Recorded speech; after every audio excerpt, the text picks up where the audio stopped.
All right, we're looking at the minor prophets, and we are looking particularly today at the book of Zechariah. Now, do you remember what Mark said the name Zechariah meant? Really a great explanation of that. The name Zechariah means God remembers. It's not the idea that God has forgotten.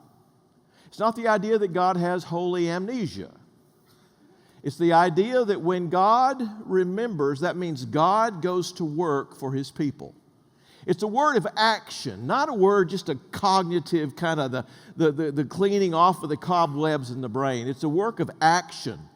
And this book is all about action. If we had time, we'd go into what apocalyptic is. This is one of the most thorough apocalyptic books in the Old Testament. It's filled with visions and symbols and metaphors that are drawn themselves from earlier Scripture. And Mark had a great way of talking about that last week. So please go back and take a look at that. Mark said it's written in 518 BC. Maybe not. I think it's a little bit later, but we can talk about that on another occasion. But it is, as Mark said last week, an amazing book. And we're going to be looking at some of those amazing passages here today. Now, this is what we're going to do. First of all, we're going to define the term Messiah. Now, you think, well, don't we already know that? Well, in a sense, yes, and perhaps in a way, no. More about that in a second. Second thing, we're going to look at particularly Matthew's use of Zechariah. And the reason is I just finished a book. Not on Matthew's, it's called Matthew Through Old Testament Eyes. And it's the idea of if we really knew the Old Testament well, how would we read Matthew differently? And I found places that I wasn't even expecting where Zechariah figures prominently. We're going to be looking at a few of those. And then next, we're going to look at a phrase that occurs over and over again in the book of Zechariah, on that day. Chapters 12, 13, and 14, on that day. I think it's about 13 or 14 times that phrase occurs. We're going to be looking at several of those and drawing some conclusions from that, and then some points from home when everything else is done. Let's see. Now, first of all, defining the Messiah. This is, the word Messiah comes from a Hebrew word. It is a transliteration of a Hebrew word, Hamashiach. Say that with me. Hamashiach. Hamashiach means the Messiah. It means literally in Hebrew, the one who is anointed.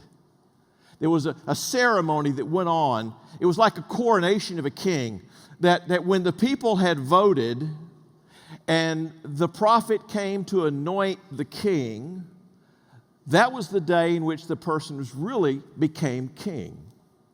So the anointing was very, very important part, like a coronation, like having a crown put on your head. Pretty significant. Now, in the New Testament, the title comes over as the word Christ. Now, the word Christ is simply a translation of the idea of Hamashiach. It means the anointed one. There's a Greek verb, epsilon contract verb. My Greek students will recognize that. Epsilon contract verb, Christeo, that means to anoint with oil. So Christos means the one who is anointed. So when we did this Bible translation a few years ago, whenever we found the word Christos, we translated it the anointed one. The anointed one. Because we didn't want to just take the sound of Greek. We wanted to bring also the meaning of the Greek and the Hebrew behind it. And then another friend of mine who's written broadly on these topics describes the Messiah as a liberating king. So in this book that we did called Rediscovering Jesus, this is the kind of definition that we gave. It's a simple definition. It's pretty straightforward. It's this.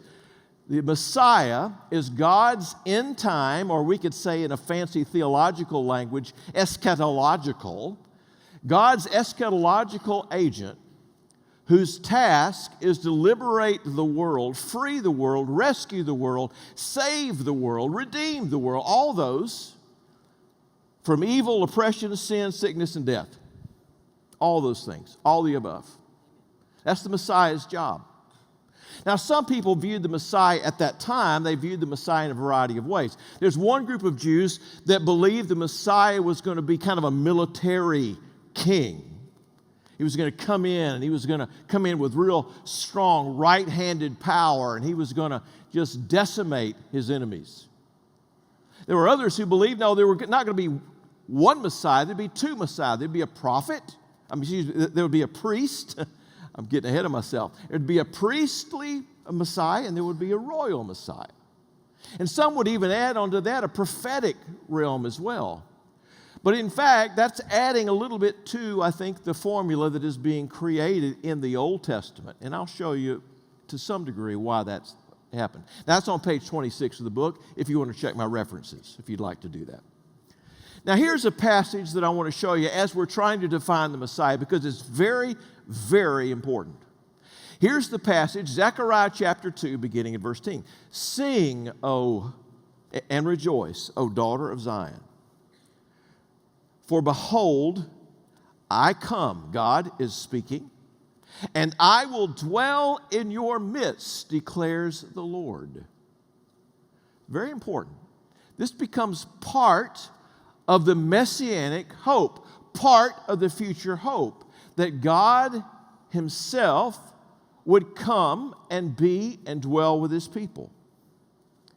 So part of the future hope, part of the messianic hope, is that Yahweh, to use God's proper name, the I Am, will return to his people. Often that is combined and put together. In fact, this is actually more common than truly messianic passages where the word Messiah or the idea of a shepherd or the idea of a royal king is a part of it. So, a wise person once wrote this. I'm going to tell you who that is. Central to Second Temple Judaism. Now, Second Temple Judaism is that Judaism that started at the building of the Second Temple at 515, which is about the time of Zechariah, and continued down to the year AD 70 when the temple was destroyed. So the temple existed while Jesus was around, so Jesus lived in Second Temple Judaism. Central to that time is the conviction that Israel's God in the past had abandoned Jerusalem, had abandoned his people, and that he had promised to return to his people one day. That return would be in person, not sending a surrogate. That would be in glory, power. That return would be to judge and to save. That return would be specifically to bring about a new exodus, overthrowing Israel's enemies and releasing God's people from bondage. In short, God would return to be king. God himself. Not just a surrogate, not just an agent, but more than that, greater than that. And, I guess that's me. Okay. Very smart guy that wrote that. Well, let me show you. Even N.T. Wright. N.T. Wright. You know N.T. Wright, right? Look at what he said. Shazam. Oh, wait a minute. That's not right. That was Gomer Pyle who said that. Okay.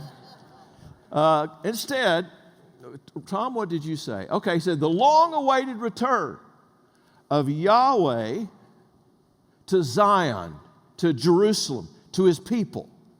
That's the origin of Christology. What is Christology? It's thinking about the Messiah. Who is the Messiah? So we cannot extract or take away this divine aspect that in the coming of the Messiah would be the coming of God himself. Now, not everybody got that. Not everybody picked that up. Some understood it as kind of separate ideas. But in fact, it's all there together in the book of Zechariah. So here's how it sort of works. The Jews had developed an idea about history. And that idea about history was this, that history was actually going somewhere. History has a goal. History has to use the Greek word, telos, an end. Not it's over end, but a goal. And it started here with creation. Now, there's a lot of questions these days about creation. We could go into that on another occasion. Has the world and the matter always been here, and it's just been sort of resorted out to become a table or to become a microphone or to become you. All that matter's always been around, and so nothing ever really comes to exist. It just exists because it's been sort of reshaped into something new. The Bible says, and the Jews believed, and most people in the world, I think, still believe that there was a moment of creation, a big bang, if you will, and that history is heading somewhere. And in the middle of history, there is coming a time, and depending upon the text you're reading, either the Messiah or God Himself is coming into the world. This is a part of what apocalyptic means. Apocalyptic doesn't mean it's going to be from the ground up. It means it's going to happen from the top down. It's God's action in history. It's not us just coming together and holding hands and singing Kumbaya and getting better and better all the time. No, it's not going to happen that way.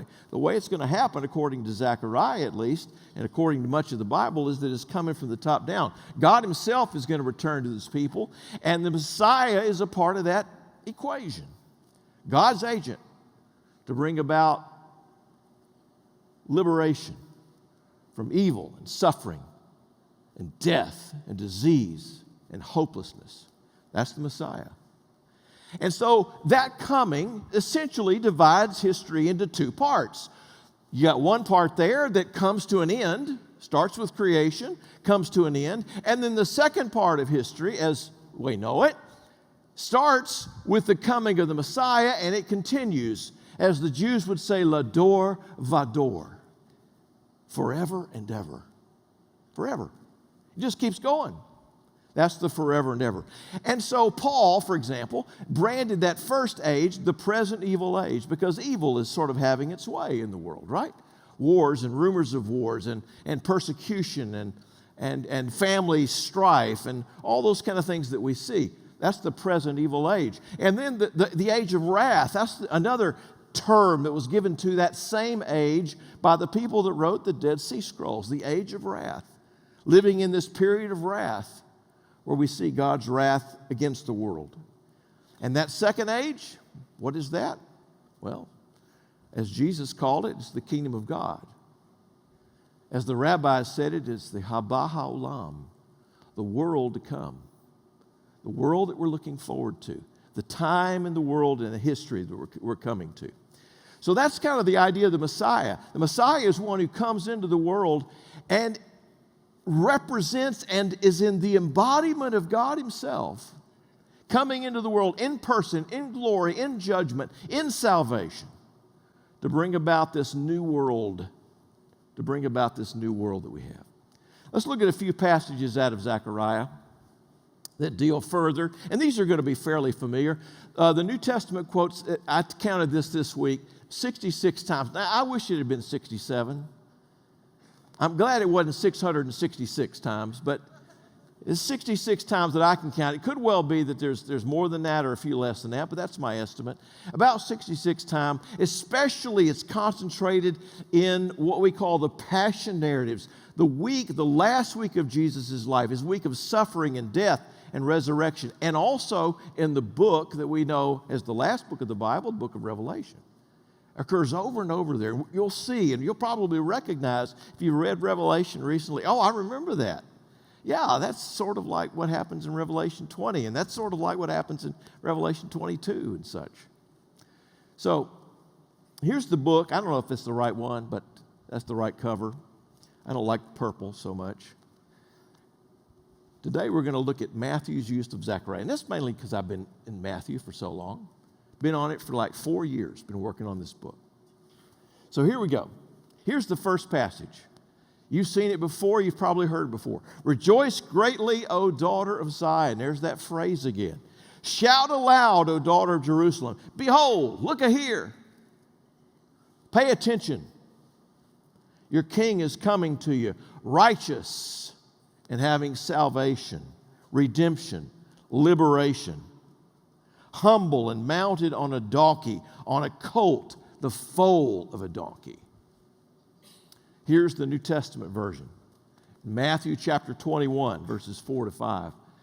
This took place, that is, Jesus coming into the city for the very last time before his crucifixion, what we call Palm Sunday, coming into the town for the very first time, and he's riding on a donkey.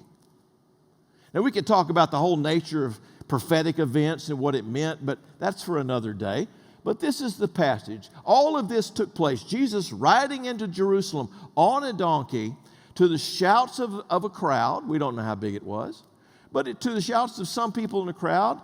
And this is the passage he says, and it's a condensation, if you will, of what Zechariah chapter 9, verse 9 says.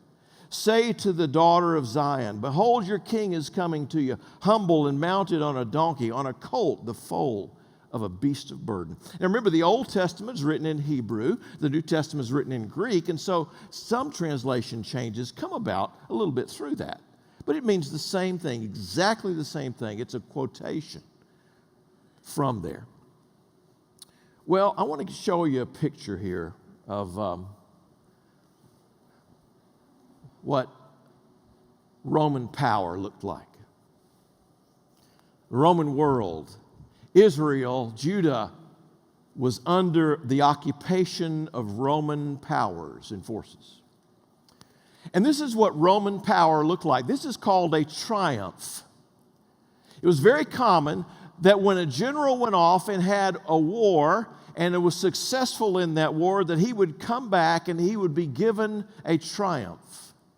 He would ride into the city. Notice he's on this big golden kind of colored chariot. He's seated there. He's either, I can't tell, he's either a general or he's the emperor himself. In some cases, it was both. Who's riding through the city, and behind him are soldiers and citizens of that great city, the great city of Rome. You can see all their lances sticking up. Now, that could be a problem historically because there was a question about whether weapons could be taken into Rome by soldiers. So that's a historical question. But here he is riding. Notice he's riding behind some really feisty stallions, powerful animals. There's a guy even here. You can see him. He's trying to hold on to one of the horses to keep it from going crazy. But he's prancing and dancing and kicking. And you can just imagine what happens in the next frame, that this poor guy is trampled by him. Because he's probably a slave, and nobody would know, and nobody would care. And here you have the leg of a slave running ahead of time, because when the general came in, he came in with all the slaves, because these guys were takers. They came in and they took the lives of people. They took their property. They took their gold and their silver. They took their virginity of young ladies. They took the life out of families and took them away. They were takers. And so behind them would be a whole host, a stream of all the slaves who would be chained and in dejection, walking, not riding, but walking. This is Roman power.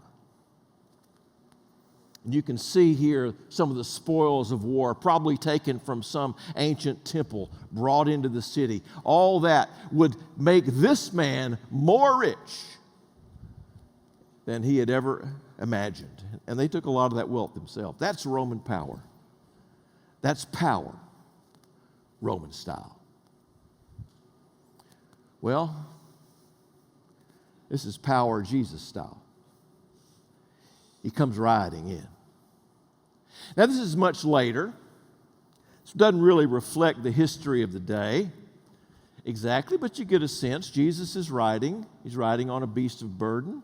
There's the foal that's with it, probably a mare. And all the people looking up devotedly.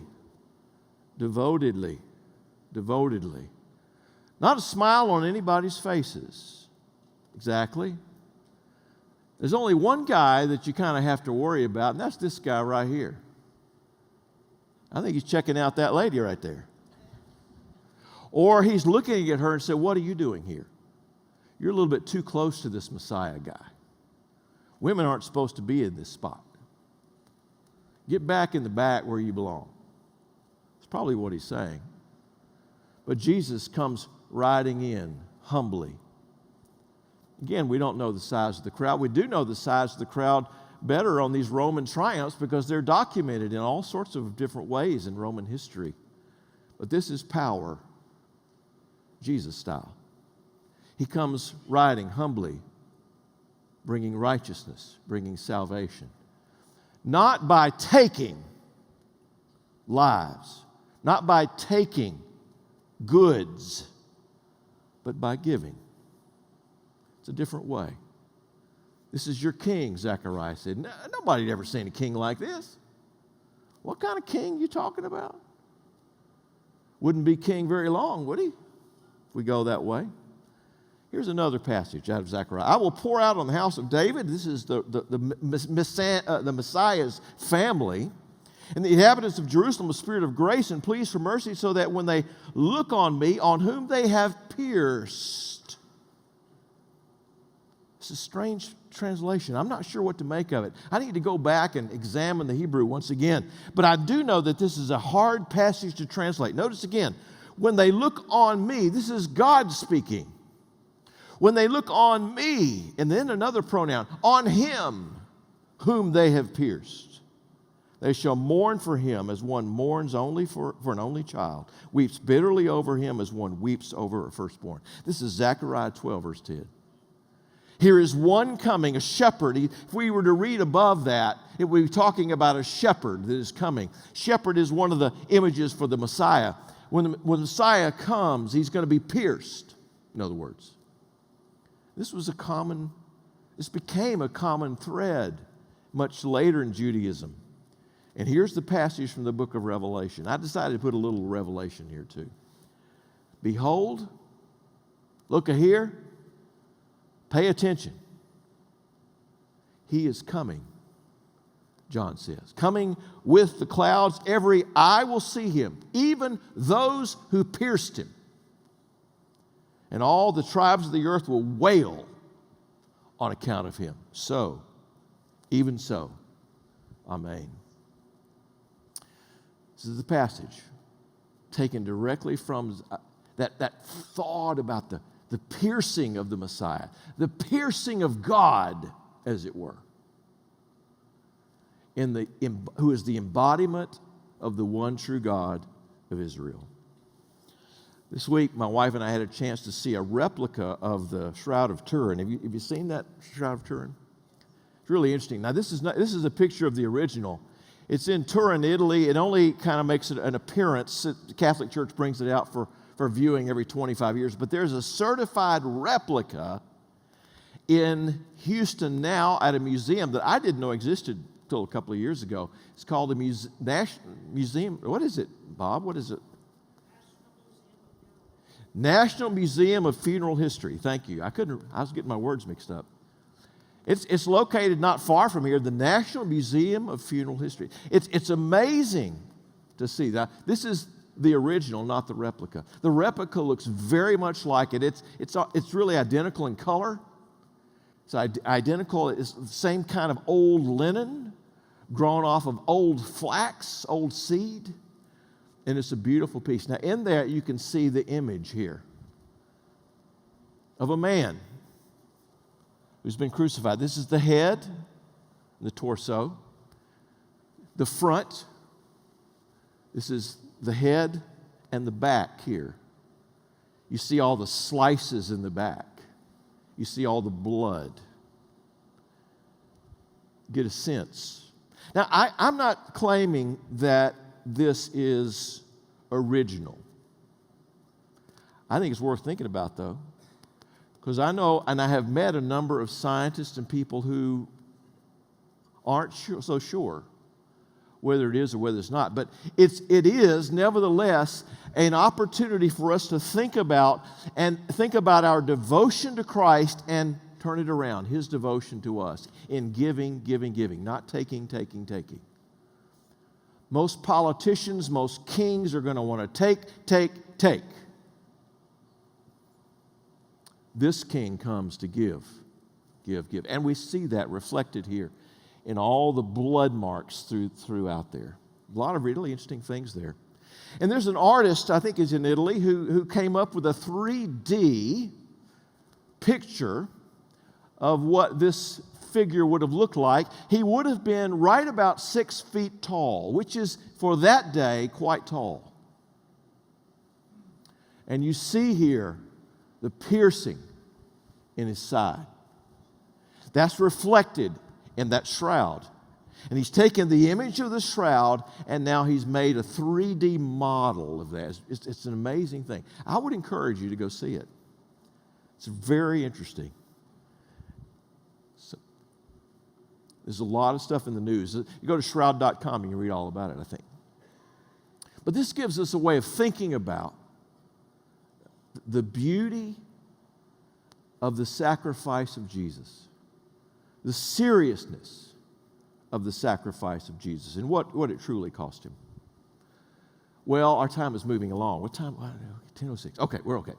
All right, here's a couple more, and then we're going to go to the other passages. Awake, O sword, against my shepherd, against the man who stands next to me, declares the Lord of hosts. Strike the shepherd, and the sheep will be scattered. Oh, you probably begin to remember that. The shepherd, a Messiah, a king. And here it is in Matthew 26. Jesus said to his own disciples, in the Garden of Gethsemane, and before that, when the disciples are pledging their undying affection and loyalty to Jesus, Jesus knows the truth, because you know what? He's read Zechariah.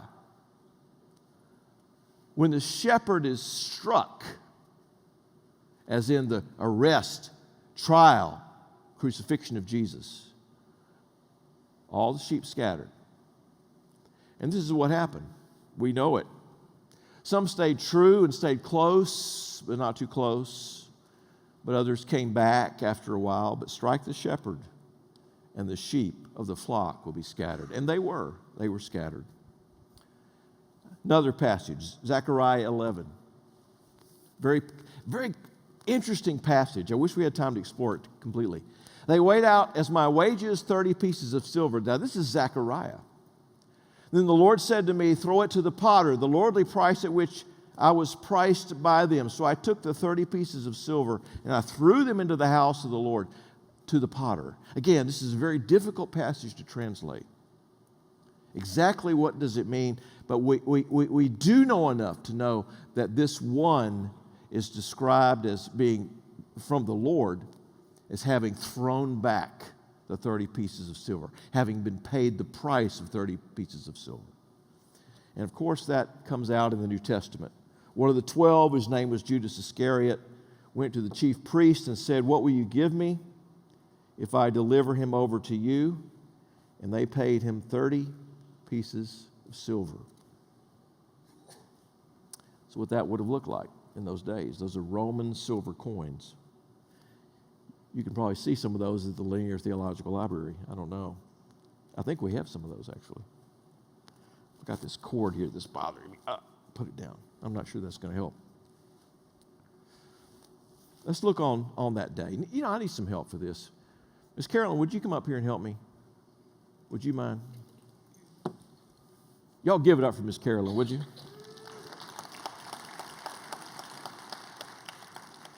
I appreciate you coming all the way up here. All right, now I'm kind of a rookie at this machine called the iPivo or iTivo, or what is this called? I want you to help me. Come over here on this side. I'm looking at a lot of passages. I've already marked them in yellow. I want you to help me to make sure that I keep those passages right in the center. You know I can't see. You can't see? I'm having a problem with it, but if it's like that, I can see it. Can you see it? All right. If you see it there. Yeah. All right. I see it there. All right. Let's try it. We'll switch over. Now, what we're going to do is we're going to look in chapters 12 through 14 at all these on that day passages. Yeah, you don't have to read them. You just have to make sure that that yellow text right there is right in the middle. Now, I got to go up and down here somehow. What do I do? I guess can I go closer that way? Okay. Is that okay? Is that big enough? You can see that? All right. Yeah. I'm going to read it while you help me make sure that it stays right there. Okay. All right. Okay. All right. Thank you. Now, we haven't planned this, have we? No, we haven't. I just want to make sure nobody thinks we actually planned this, because we didn't. I certainly didn't. Anyway, here we go. On that day, now these are the prophecies that are being made and referring to the day. Well, what day is that talking about? Let me show you here, if I can. Let me switch back over here. It's referring to that day when God and the Messiah together, I mean, not necessarily separately, but as one, come together and enter into the world. It's not a single day, 24-hour period. It's an epoch. It's a period of time, of history. During that time, which we'll switch back over, hopefully it'll work. On that day, I will make Jerusalem a heavy stone for all the peoples, all the nations that have been coming against Israel. They're going to try to pick up Israel, and man's going to break their backs. On that day, declares the Lord, I will strike every horse with panic and every rider with madness. These are not just your average horse riders. These are your military, the people who ride behind Caesars on horses with lances. And the inhabitants of Jerusalem have strength through the Lord of hosts, their God. On that day, I will make the clans of Judah like a blazing pot in the midst of the wood. In other words, that pot is going to be burning up its neighbors. Those neighbors that have tried to reduce them to cinders are themselves going to face God's reciprocal justice and themselves be reduced after that. Now we're going to come over to 13. On that day, there shall be a fountain opened for the house of David and the inhabitants of Jerusalem, to cleanse them from sin and uncleanness. Keep reading. On that day I will cut off the names of idols from the land, so that they shall be remembered no more.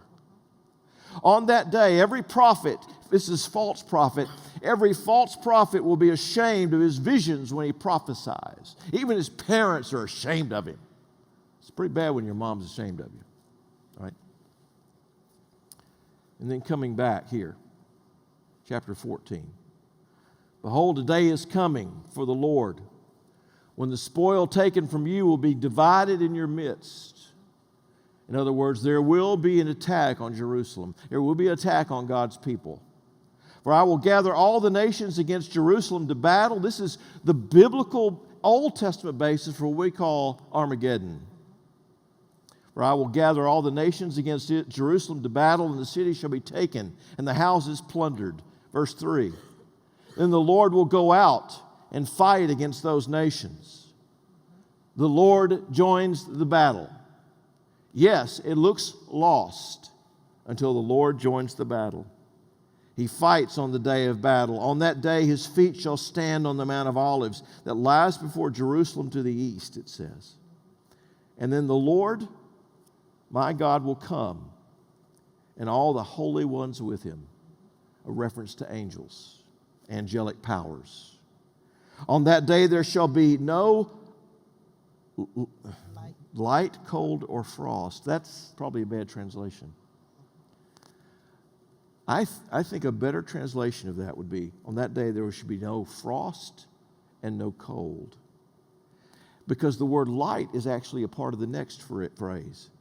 There shall be a day of light, which is known to the Lord. There's not going to be day and then night, but an evening there shall be light. In other words, a continuous day, light and no darkness. We see this in the book of Revelation. On that day, living waters shall flow from the Jerusalem, half of them to the eastern sea, half of them to the western sea. Living waters, running waters, moving waters, not stagnant pools of water. Moving waters, living waters. And here's the crux of it all. The Lord will be king. That word Lord, take a look. All capitals. It's the unique name of God. The Yod, the Hey, the Vav, the Hey. Unspeakable name of God. That name, the name of that one, will be king over all the earth. On that day, the Lord will be one, and his name one. When Jews gathered together, Miss Carolyn, on Friday night, and on Saturday mornings for their meetings, one of the things that they recite is called the Shema. Yes. And this is how it goes. Hear, Israel, the Lord God is one. Hold on. You know it already. No, I don't. I Yeah, you do. know some of it. See if we can get this on. Is this going to come on? It's going to come on. Okay. So how does it go? I know this much. Hear, O Israel, the Lord God is one, and you must love the Lord your God with all your heart, your mind, your strength, your soul. All that together. That's part of the Shema, right? Yeah. Yes. She did good. Give her a hand. Thank you, Miss Carolyn, for your help today. She did good. Thank you. So this is what they say, Shema Yisrael. Adonai Eloheinu. Adonai Echad. Hear, O Israel, the Lord is our God. The Lord alone. The Lord who is one. The Lord who is one. He is with us. He will be in our midst. That's the promise. They sing that. Shema Yisrael, Adonai Eloheinu, Adonai Echad. Everybody, Shema Yisrael. You don't know that tune, do you? You need to teach that to your worship leader. It's a great tune. Easy to play. Hear, O Israel, the Lord our God, the Lord is one. It's like their Lord's Prayer. It's like the reciting the central creed over and over again. And here it is, expressed beautifully. The Lord will be our King. On that day, the Lord will be one, and His name one. It's a reflection of that. Well, we could keep going because there's more on that day passages, but I want to just sort of summarize here and think through some of these. Here, it begins in chapter 12 with the idea of the oracle being a burden. Imagine being the guy, imagine being the person who is tasked with taking this message to your leaders. Can you imagine that would be a burden? Can you imagine that would be a hardship? On the one hand, you love the message because there's a promise of God coming, but on the other hand, there's also a promise and a threat that the nations will rise against us. That's the day coming. It's coming a day when that's going to happen. I don't know how, I don't know when. Now, we've got to be careful, I think, and this is me, this is an aside. I think we have to be careful in distinguishing between a national sense of Israel and an international sense. Because Israel is all over the world. There are more Jews living probably in New York in the United States than living in Israel. It's like 14 million left in the world, and that's all. They've been rubbed out and rubbed out and rubbed out. Anti-Semitism is growing, in a lot of the Middle East and in a lot of Europe. The nations are against Israel. Not just the national sense of Israel as a state that was founded in 1948, almost, 75 years ago? Here's the oracle. Got to get this thing working. Switch. Jerusalem is going to be victorious. These are the promises. On that day, Jerusalem and all of it represents, and its holiness and its people, the people of the book, are going to be victorious. Victory is coming. We might think it's not, but victory is coming. It might feel like it's not, but victory is coming. Then the Lord is going to be a shield over the inhabitants of Jerusalem. That's what part of what it says there. Chapters 12, 13, 14. All the nations that are going to seek to destroy Israel, they themselves are going to be destroyed when God joins the battle. And it's not going to be, because we've got superior military, this or that or the other. It's going to be a divine movement from top to bottom. And finally, we have to move that up. The people of David, the Messiah, and Jerusalem are going to find forgiveness. It's really a key thing throughout the Old Testament, the idea of coming before God and being people who are forgiven.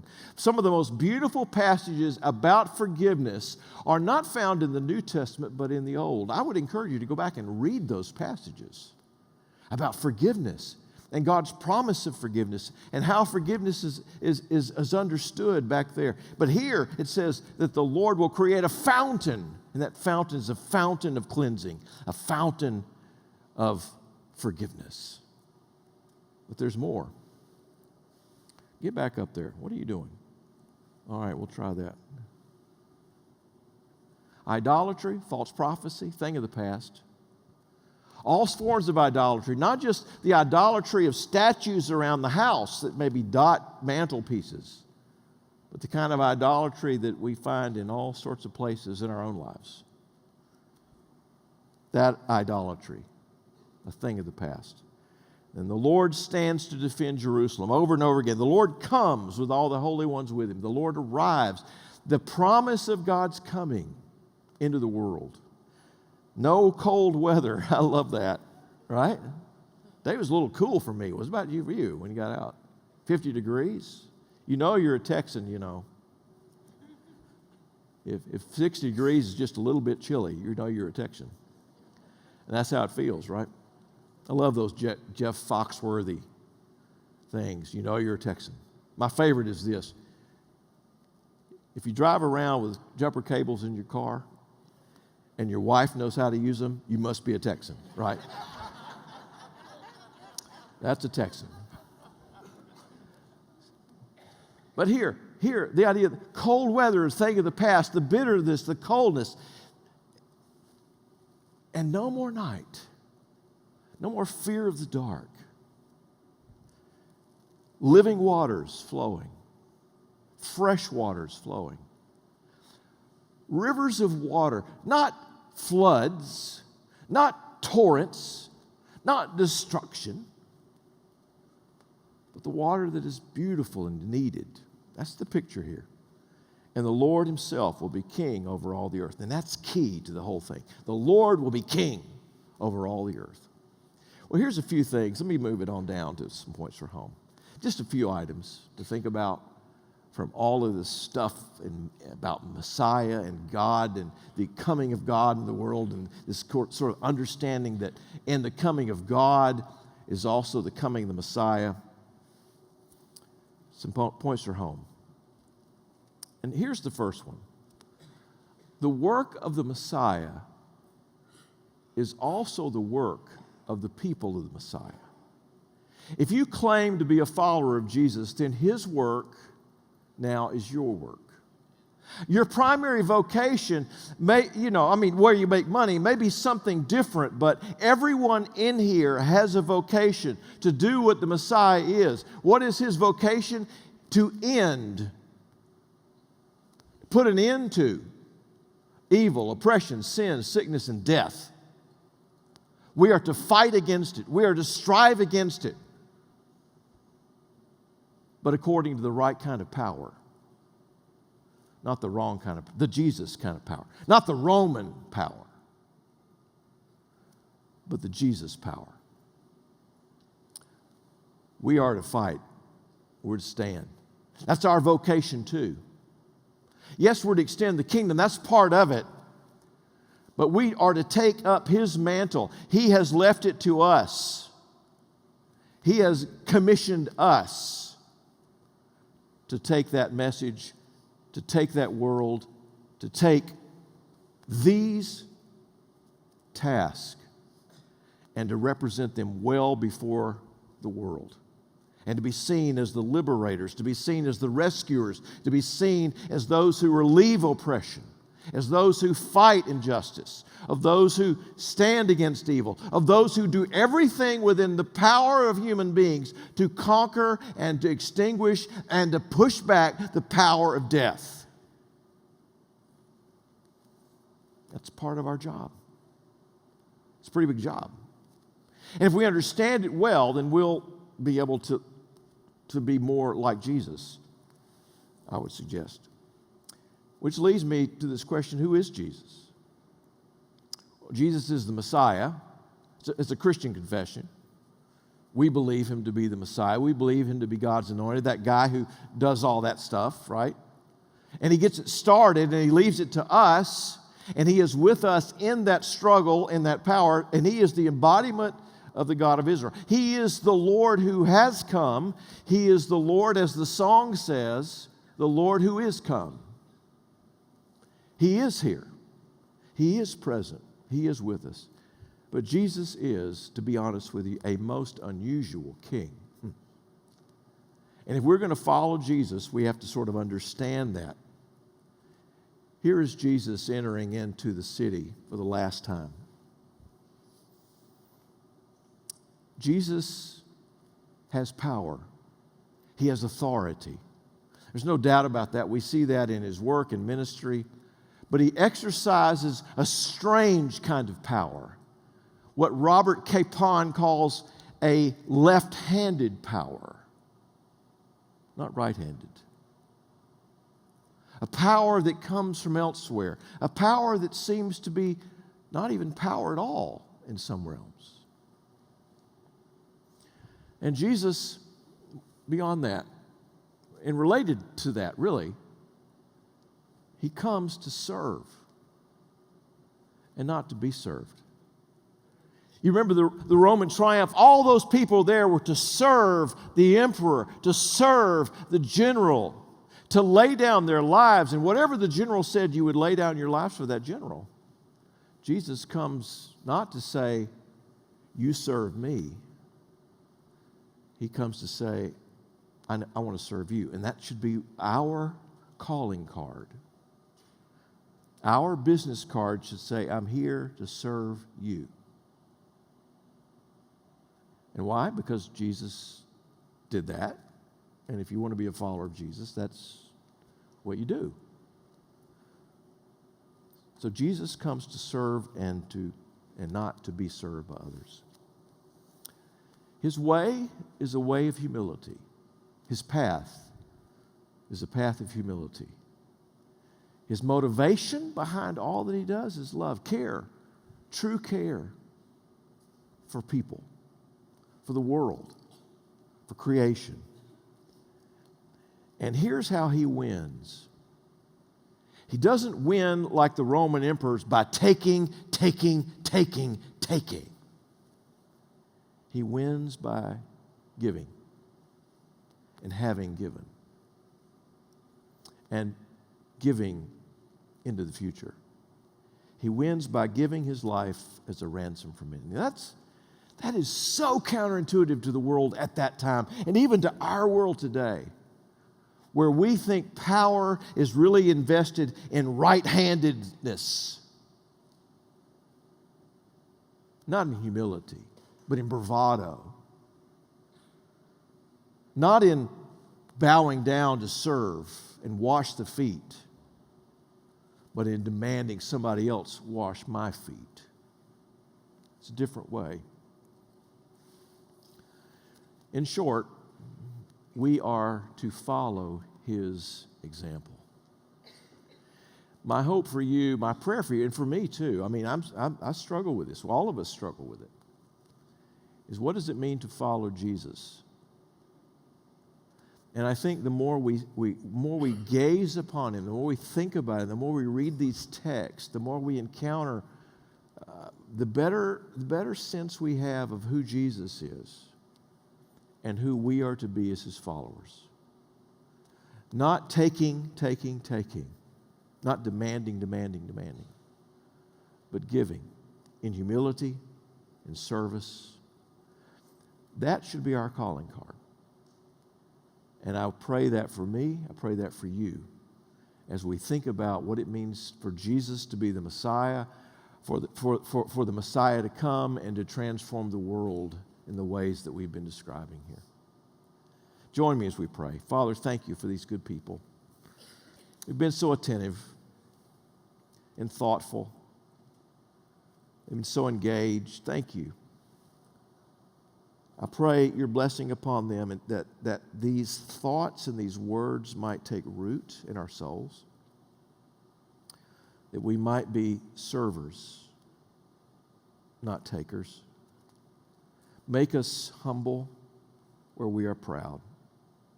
And help us to look forward to the victory that is to come, not by our hands, but by yours. And we ask this in your name. Amen.